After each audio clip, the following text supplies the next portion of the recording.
Rubni raafama guutummaan gaanfa hedduun numa korma maaliif isin dagaa isaan jedhan durubatti hin deebi'annu waan isaan jedhan kaalaa nuti dhugaadha hakka fi bunnaa hindumaa hin bubbullin sirni keenya nu barreessedha hoggansaa hin dhabne kufaanni jaaladha fayyadee yaada gortuu guddinaa fi kurraa nuti kufa abjuu.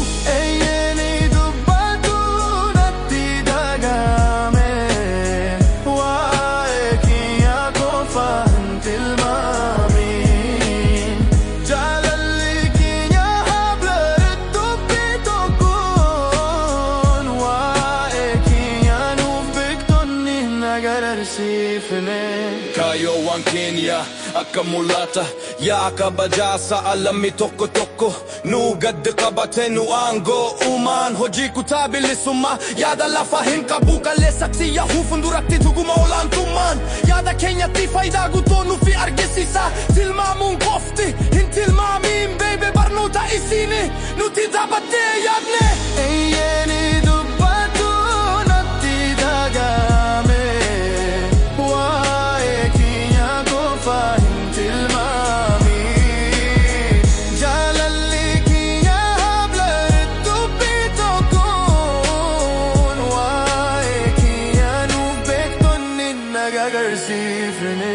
Jaalalli yakkan dugaan lubbuu hamma sirnaarti nu gidduutti jabaada hojiirra oolchu ta'a waa'ee keenya kaala hin tilmaamin jaruu keenya irratti hundaa'u kitaabicha ta'a maqaa xiyyaata patti jalaa hiramne dhugaa waa'ee seenaa darbe nu tajaajila firaa fi obboleessa dankinoo madu isa faana argamuun galata birree irra bitoo hojiirra oolchitanii yaada keetii maraarate gammachuu fi gatti hundaa waliin qoddanna waan dadhabsiisu fi kaloo jaalala nu keessatti lafa dhumirratti jabaanna.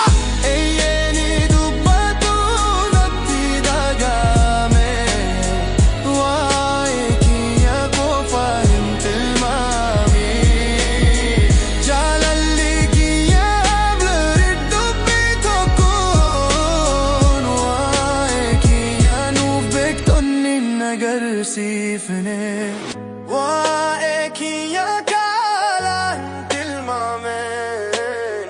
baay'eedhaan bu'aa gahuu yaaliini dhugummaadhaa jaalalli keenya guutuu